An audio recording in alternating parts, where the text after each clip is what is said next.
तो हेलो मेरे प्यारे छात्रों, सभी का पूरा स्वागत है हमारे चैनल पे जिसका नाम है टॉपर विजन क्लासेस। तो आज हम लोग देखेंगे एसएसटी का, है ना, इकोनॉमिक्स का। एसएसटी में इकोनॉमिक्स का एक चैप्टर है ना, उसी में एक टॉपिक है जिसका नाम है मुद्रा। क्लास 10 का है, बिहार बोर्ड का, है ना। तो देखिए मुद्रा के बारे में आज हम लोग बहुत ही डिटेल से पढ़ेंगे, है ना। चलिए देखिए ध्यान से आप लोग देखते रहिए कि व्यवहारिक जीवन के हर एक क्षण में हमें मुद्रा का उपयोग करना पड़ता है। जैसे कि व्यवहारिक जीवन जैसे क्या होता है भाई, कि हम लोग जो अभी जीवन यूज कर रहे हैं, जो अभी जीवन व्यतीत कर रहे हैं ना, तो उसी के हर एक क्षण में हमें मुद्रा का उपयोग करना पड़ता है। हर एक क्षण में, हर एक मूवमेंट में हम लोग को क्या करना पड़ता है भाई, मुद्रा का उपयोग करना पड़ता है। मुद्रा मतलब पैसा, है ना, नॉर्मली यही लोग समझते हैं।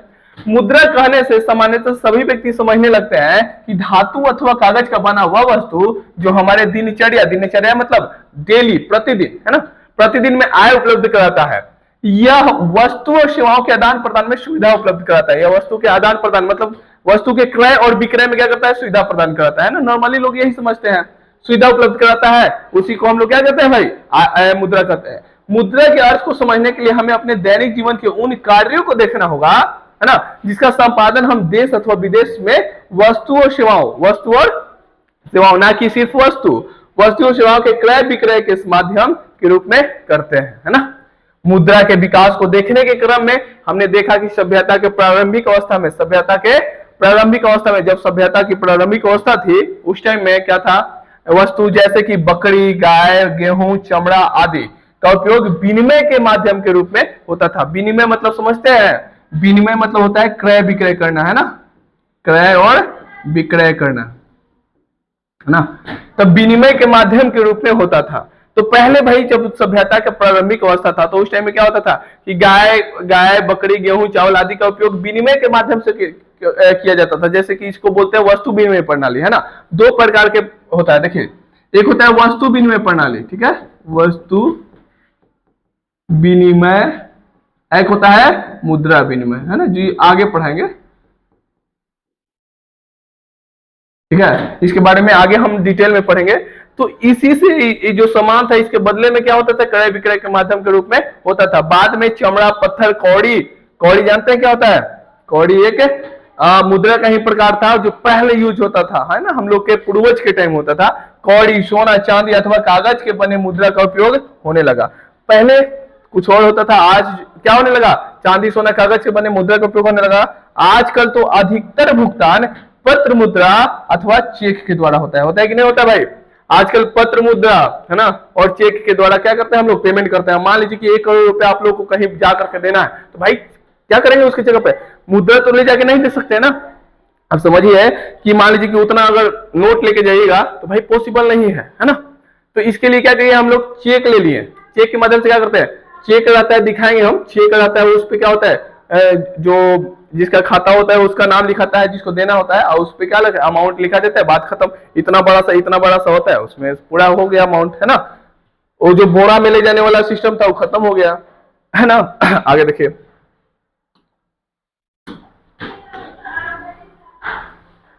आजकल तो अधिकतर भुगतान क्या होता है भाई, पत्र मुद्रा के माध्यम से और चेक के माध्यम से हो जाता है। साधारण बोलचाल की भाषा में मुद्रा का अर्थ धातु के बने सिक्के से समझा जाता है। साधारण बोलचाल की भाषा में मुद्रा का अर्थ धातु के बने, है ना, कोई भी धातु के बने सिक्के से समझा जाता है ना। सबसे पहले सोने का सिक्का किसने जारी किया था, सबसे पहले सोने का सिक्का किसने जारी किया था। और पहला क्वेश्चन, और दूसरा क्वेश्चन है कि सबसे पहले जो है सुडोल, बहुत ही सुंदर सोने का सिक्का किसने जारी किया था। हम लास्ट में क्वेश्चन का आंसर बता देंगे। चलिए, मुद्रा शब्द का प्रयोग मुहर या चिन्ह के अर्थ में भी किया जाता है। मुद्रा का प्रयोग, शब्द का प्रयोग मुहर या चिन्ह के अर्थ में भी किया जाता है। यही कारण है कि जिस वस्तु पर सरकारी चिन्ह या मुहर लगाया जाता था उसे मुद्रा कहा जाता था।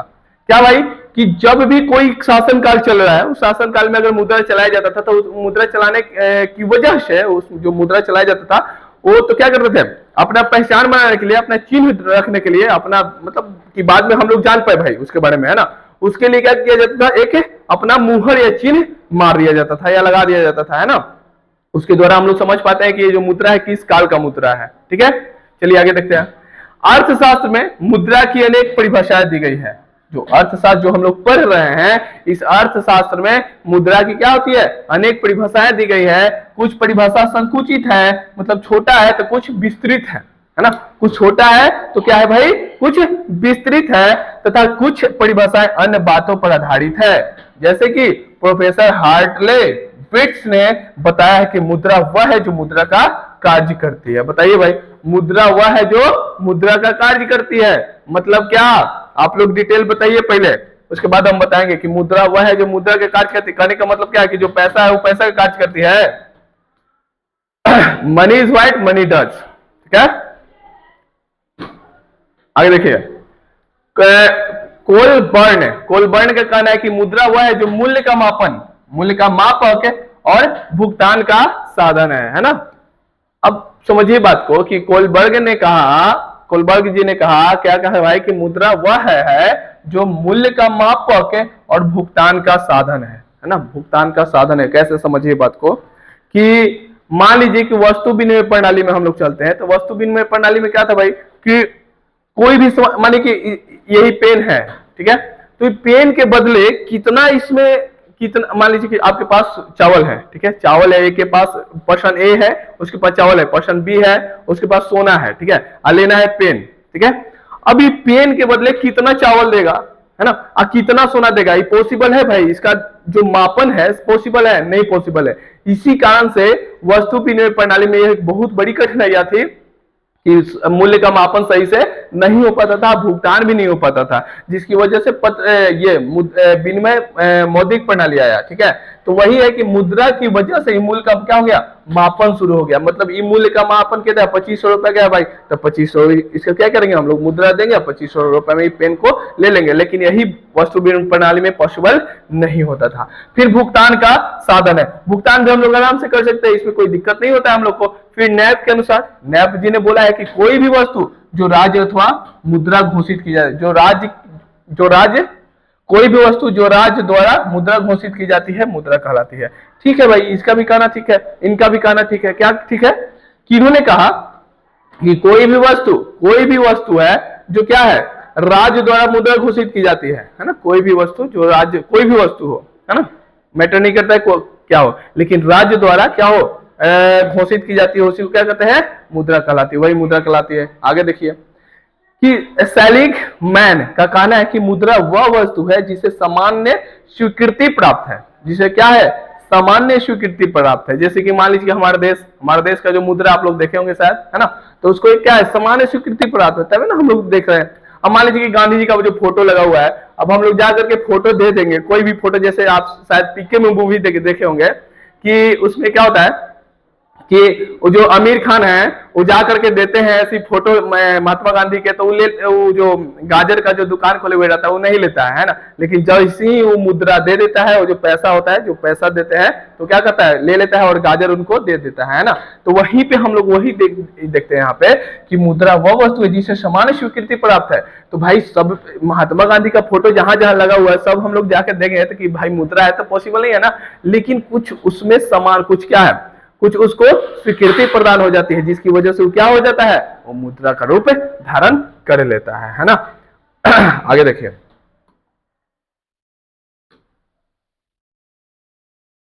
चले आगे कि स्वीकृति प्राप्त होता है। आगे है, निष्कर्ष के तौर पर हम कह सकते हैं कि सामान्य स्वीकृति प्राप्त विधिग्राह है, लीगल टेंडर। लीगल टेंडर मतलब क्या होता है भाई कि कहीं भी हम इसको खरीद सकते हैं, बेच सकते हैं, कहीं भी इसको चला सकते हैं, कोई भी इसको लेने से इनकार नहीं कर सकता है ना। तो विधिग्राह मतलब क्या है, लीगल टेंडर एवं स्वतंत्र रूप से प्रचालित कोई भी वस्तु जो विनिमय के माध्यम, विनिमय मतलब क्रय विक्रय है ना, जिसको हम लोग खरीद सकते हैं और बेच सकते हैं, क्रय और विक्रय, जिसके माध्यम से हम लोग खरीद और बेच सकते हैं, कि सामान्य मापक ऋण के भुगतान का मापदंड तथा संचय के साधन के रूप में कार्य करते हैं, मुद्रा कहलाती है। सबसे बढ़िया बात है, निष्कर्ष के तौर पर हम लोग कह सकते हैं कि सामान्य स्वीकृति प्राप्त विधिग्राह मतलब कानूनी प्राप्त, कानून का मतलब जिसको कानूनी प्राप्त है, एवं स्वतंत्र रूप से प्रचलित, जो स्वतंत्र रूप से क्या हो रहा है, प्रचलित है। हमारे क्षेत्र में क्या है भाई, हर क्षेत्र में चल रहा है, हमारे बिहार में, हमारे देश में, है ना, कहीं भी चल रहा है ना, कोई भी उसको लेने से इनकार नहीं कर रहा है, प्रचलित कोई भी वस्तु विनिमय के माध्यम जो क्या कर रहा है, विनिमय का माध्यम बन रहा है, मतलब खड़ा उससे सामान को खरीद सकते हैं, उस सामान को हमें बेच सकते हैं। मूल्य के समान मापन, जो मूल्य को क्या कर रहा है, मापन दे रहा है, हाँ भाई कि ये इतना रुपए का है, इतना रुपए का, इतना रुपए का है ना, मूल्य का मापन। ऋण के भुगतान का मापदंड तथा संचय, संचय मतलब जानते हैं क्या होता है, संचय मतलब जिसको हम लोग इकट्ठा करके रख सके, लेकिन वस्तु विनिमय प्रणाली में ऐसा नहीं था। क्या था भाई, सब्जी जो था, अगर मान लीजिए आपके पास सब्जी है तो सब्जी कितना दिन तक रखिएगा, नॉट पॉसिबल है ना। तो इसका संचय के साधन के रूप में कार्य करती है, वही क्या कहलाती है, मुद्रा कहलाती है ना। बहुत बेस्ट है परिभाषा, याद कर लीजिएगा। लेकिन यही नहीं, जो सेलिंगमैन है ना, जितना कनप कनप जो लोग ये सब बोले हैं, सबको क्या करना है, याद करना है ना। मतलब ये ऑब्जेक्टिव में दे देगा कि भाई ये जो मुद्रा हुआ है जिसे समान स्वीकृति प्राप्त है, ये जो परिभाषा है किन्होंने दिया था, 4 ऑप्शन दे देगा कि भाई सेलिंगमैन दिए थे, कनप दिए थे, है ना, कि भाई कौन दिए थे, तो क्या कीजिएगा, अब पता तो है नहीं, है ना, इसलिए याद करना पड़ेगा। आर्थिक विकास के वर्तमान युग में, आर्थिक विकास मतलब आज जो डेवलपमेंट हो रहा है उसके वर्तमान युग में अर्थव्यवस्था में तरक्की होने के क्रम में तथा वर्तमान वैश्वीकरण ग्लोबलाइजेशन के रूप में युग में आदान प्रदान की समस्त क्रिया पत्र, मुद्रा, चेक आदि साख द्वारा हो रहा है। प्लास्टिक मुद्रा जिसे हम एटीएम सह डेबिट कार्ड, एटीएम सह डेबिट कार्ड तथा क्रेडिट कार्ड कहते हैं, इसके द्वारा कोई भी इसके द्वारा भी आज विनिमय का क्रिया संपादित की जाने लगी है। ठीक है, तो देखिए भाई इसमें क्या होता है कि चलिए पत्र मुद्रा तो हो गया, पत्र मुद्रा के द्वारा तो हम लोग क्या कर रहे हैं, विनिमय का कार्य कर रहे हैं। लेकिन एक चीज और है जिसे प्लास्टिक मुद्रा जिसे हम कहते हैं, जिसको एटीएम कहते हैं। एटीएम मतलब एटीएम 2 प्रकार का होता है, वो डेबिट कार्ड होता है, क्रेडिट कार्ड होता है ना। तो उसके माध्यम से भी हम क्या कर सकते हैं, विनिमय कर सकते हैं। ठीक है, चलिए आगे देखते हैं। एटीएम जो है, एटीएम में क्रेडिट कार्ड और डेबिट कार्ड जो है हम आप लोग को दिखाएंगे, है ना। देखिए क्रेडिट कार्ड डेबिट कार्ड क्या होता है, ये जो है ये वीजा लिखा हुआ है ना, वीजा लिखा हुआ है, तो क्या है भाई, ये है आपका डेबिट कार्ड, है ना। एक क्रेडिट कार्ड वो अलग चीज होता है। देखिए इसमें हम लोग वही पैसा को निकाल सकते हैं जो हमारे अकाउंट में जो भी अकाउंट है, हमारे जो भी बैंक में अकाउंट है उसमें पैसा बशर्ते कि उसमें होना चाहिए, है ना, होने चाहिए। अगर पैसा नहीं है तो इस एटीएम से जो डेबिट कार्ड है इससे हम लोग पैसा को क्रेडिट नहीं कर पाएंगे, नहीं निकाल सकते हैं, है ना। लेकिन क्रेडिट कार्ड क्या है, ये साख के माध्यम से देता है। जैसे मान लीजिए कि हम पे विश्वास है, जैसे एक पैन कार्ड बनता है, पैन कार्ड में क्या होता है कि भाई अगर मेरा क्रेडिट स्कोर अच्छा है तो हमको बैंक के द्वारा हमको क्या होगा, हमको मिल जाएगा कोची भाई, क्रेडिट कार्ड। हम कल अगले क्लास में दिखाएंगे क्रेडिट कार्ड क्या होता है। ठीक है, इसके द्वारा आज भी विनिमय की क्रिया संपादित की जाने लगी है। अब कंप्यूटर के दौर में कोर बैंकिंग के प्रचलन के कारण कुछ भी क्षणों में देश या विदेश के एक दूसरे भाग में मुद्रा का हस्तांतरण बिना किसी कठिनाई को किया जाने लगा है। अब समझिए इसमें भी एक स्टोरी सुनाते हैं कि कोर बैंकिंग क्या होता है ना। वो सब तो हम लोग समझ गए, पत्र मुद्रा समझ गए, वस्तु विनिमय पर समझ गए, मौद्रिक समझ गए। अभी कोर बैंकिंग क्या होता है ना।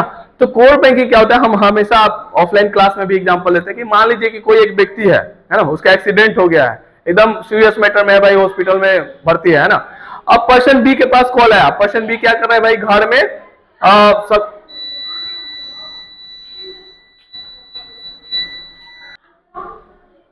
सॉरी मतलब कोर बैंकिंग प्रणाली बता ही नहीं पाया, लाइट कट गई थी ना, तो समझते हैं। हाँ, तो कहाँ थे भाई कि पर्सन बी जो है वो क्या कर रहा है, घर में मम्मी का हेल्प कर रहा है ना। अब उधर से कॉल आया, हॉस्पिटल से कॉल आया कि भैया जल्दी से पैसा भेज दीजिए, है ना। तो अगर मान लीजिए आपके पास कोर बैंकिंग नहीं है, एटीएम है, तो पहले क्या कीजिएगा, पहले हाथ धो करके फिर जाइएगा एटीएम में, एटीएम में जाने के बाद फिर वहां से पैसा निकालेगा, अगर नहीं हो उस एटीएम में पैसा फिर दूसरा में जाएगा, तो भाई प्रोसेस है ना, दिक्कत हो जाएगा। फिर ऊपर से मान लीजिए 12-1 बजे कॉल आया तो। लेकिन ये जो कोर प्रणाली है, कोर बैंकिंग क्षेत्र जो है, ये इसको आने से क्या हुआ कि अगर आपके पास फोन, इंटरनेट बैंकिंग जानते हैं ना, बस वही होता है कि आपके पास फोन पे, गूगल पे या कुछ भी है तो क्या कीजिएगा भाई, हाँ भाई बोल के कितना चाहिए पैसा होता है, डाल के तुरंत भेजा गया उधर, है ना, उधर भी काम हो गया। तो कोर बैंकिंग प्रणाली के आने की वजह से क्या हुआ भाई, आज और भी लोगों को सुविधा प्रदान हो गई है ना। तो यही था कोर बैंकिंग प्रणाली। मतलब इसको हम लोग इंटरनेट प्रणाली भी बोल सकते हैं, इंटरनेट बैंकिंग भी बोल सकते हैं, कि प्रचलन के कारण कुछ ही क्षणों में देश या विदेश के एक दूसरे भाग में मुद्रा का हस्तांतरण बिना किसी कठिनाई के किया जाने लगा है ना भाई। बिना किसी कठिनाई के हम लोग पैसा ट्रांसफर कर देते हैं। अब किसी भी बैंक में जाने की जरूरत नहीं है, कहीं भी जाने की जरूरत नहीं है ना। आप घर पे बैठे बैठे सिर्फ और क्या कर सकते हैं, पैसा को ट्रांसफर कर सकते हैं। ठीक है, तो आज दोस्तों यहीं तक, आज का क्लास यहीं तक रहने देते हैं। कल हम लोग पढ़ेंगे, क्या पढ़ेंगे, मुद्रा का विकास कैसे हुआ। ठीक है, तब तक के लिए जय हिंद जय भारत।